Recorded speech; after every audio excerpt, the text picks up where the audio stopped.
Negative thinking is a superpower when dealing with a difficult manager. In fact, the ability to deliberately bring up difficult work memories on demand is one of the most powerful tools your nervous system has.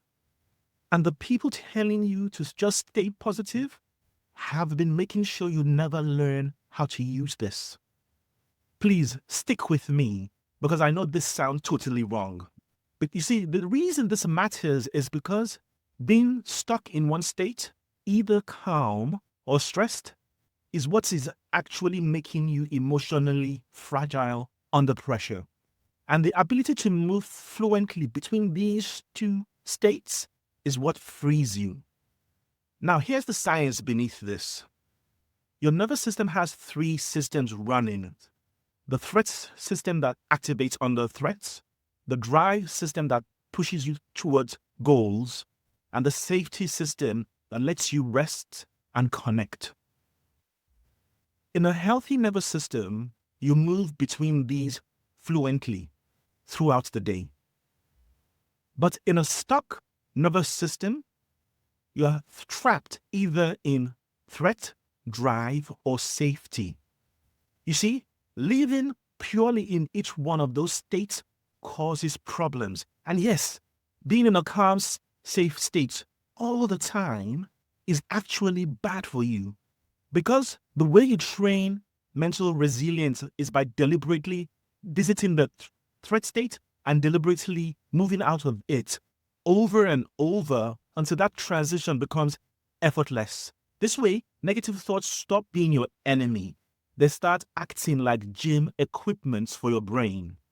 So you pick the memory up on purpose, feel the weight, and then put it down on purpose. That's a rep.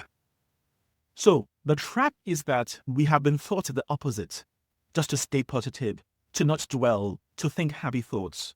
So you always avoid the threat state, which means you never build any tolerance or proper resilience for it at all.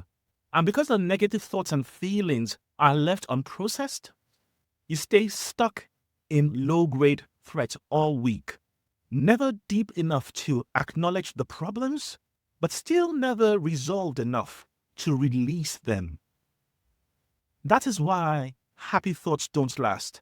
That's why you could be fine all day because you're busy, but once you stop being busy, lie down on your bed at night, you get flooded with all those thoughts that you have been burying all day.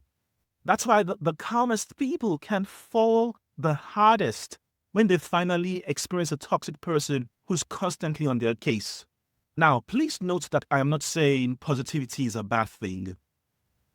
What I am saying is that we all need to develop that ability to be able to drop into a painful, tough mindset and be able to climb out of it on purpose by will. This gives you confidence that you can cope. This gives you confidence that you can thrive.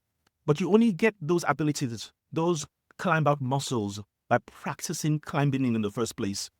And every day you don't develop this ability, your life gets shaped by reactions to your manager. Because whoever pushes your buttons any day gets to decide how that day or that week goes for you. But the good news is that those buttons are not permanent. Being able to move out of negativity at will and using it as a superpower for managing toxic situation at work is a skill you can train.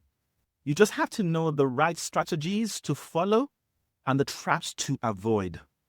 This Sunday, I'm going to be teaching those exact strategies in our free webinar, The Secret to Unbreakable Mental Resilience Around a Toxic Boss.